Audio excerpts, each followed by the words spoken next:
जय भोलेनाथ। आप सभी का हमारे YouTube चैनल पर हार्दिक स्वागत है। ज्योतिष शास्त्र के अनुसार हर व्यक्ति के जीवन में शुक्र ग्रह भौतिक सुख सुविधाओं का कारक माना गया है। तमाम ग्रहों की तरह शुक्र ग्रह का भी हमारी कुंडली पर, हमारे जीवन पर अच्छा या बुरा असर जरूर पड़ता है। व्यक्ति की सेहत और सुंदरता भी इस ग्रह के प्रभाव से बची नहीं है।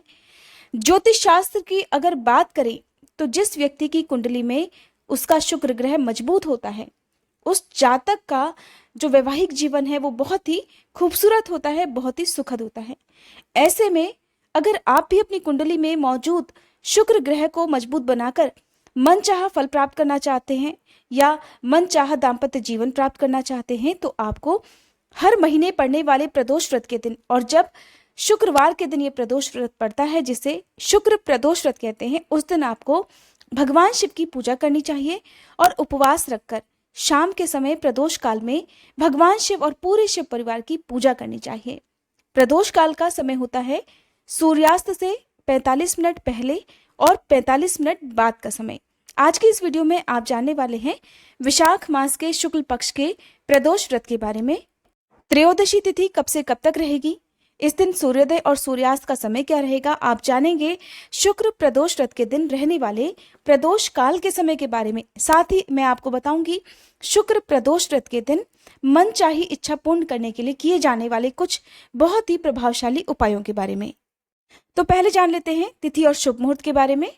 इस बार 13 मई शुक्रवार के दिन शुक्र प्रदोष व्रत है और इसी दिन प्रदोष व्रत भी रखा जाएगा। हालांकि तिथि शाम के समय से प्रारंभ होगी, तो आपको मन में दुविधा नहीं रखनी है, आपको इसी दिन प्रदोष व्रत रखना चाहिए। प्रदोष व्रत की तिथि यानी कि त्रयोदशी तिथि प्रारंभ होगी 13 मई शुक्रवार की शाम 5:28 से, जिसकी समाप्ति होगी 14 मई शनिवार की दोपहर में 3:23 पर।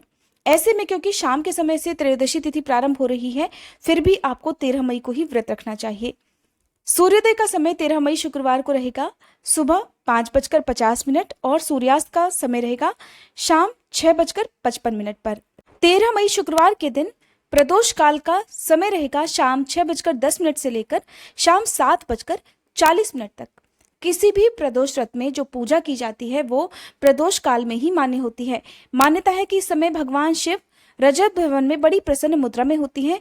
ऐसे समय में यदि भगवान को सच्चे मन से पुकार कर उनसे अपनी अभीष्ट इच्छा की पूर्ति के लिए प्रार्थना की जाए तो वो प्रार्थना भगवान जरूर स्वीकार करते हैं। जब भी त्रयोदशी तिथि 2 दिन तक होती है तो आपको ध्यान रखना है कि आपको उस तिथि में ही प्रदोष व्रत रखना चाहिए जिस तिथि में आपको प्रदोष काल का समय भी प्राप्त हो रहा हो। चाहे ऐसे में तिथि जो है वो शाम को ही क्यों ना प्रारंभ हो, जैसा कि इस बार के प्रदोष व्रत में है, तो इसलिए आप 13 मई शुक्रवार के दिन ही प्रदोष व्रत रखें। प्रदोष व्रत के दिन भगवान शिव की और पूरे शिव परिवार की पूजा की जाती है। दाम्पत्य जीवन सुखद बनाने के लिए या आपके विवाह संबंधी जो भी समस्या है उसके निवारण के लिए आप शुक्र प्रदोष व्रत के दिन प्रदोष काल के समय स्नान आदि से निवृत्त होकर साफ स्वच्छ गुलाबी रंग के या हल्के रंग के वस्त्र धारण करें। फिर भगवान शिव और मां पार्वती की संयुक्त रूप में पूजा करें। पूजा करते समय ओम गौरी शंकराय नमः इस मंत्र का कम से कम 108 बार जाप करें। अगर आपके पास रुद्राक्ष की माला है तो एक माला आप रुद्राक्ष की इस मंत्र के साथ में भी जाप कर सकते हैं। ऐसा करने से विवाह संबंधी जो भी बाधा है वो दूर होती है। आप अगर इस मंत्र का जाप करते हैं तो उसके लिए सबसे पहले आपके मन में इस उपाय के प्रति, भगवान शिव के प्रति और अपनी भक्ति के प्रति अटूट विश्वास और श्रद्धा जरूर होनी चाहिए। मन में अगर विश्वास ही ना हो तो फिर चाहे आप कोई भी उपाय कर लें, वो उपाय कभी भी सफल नहीं होता है।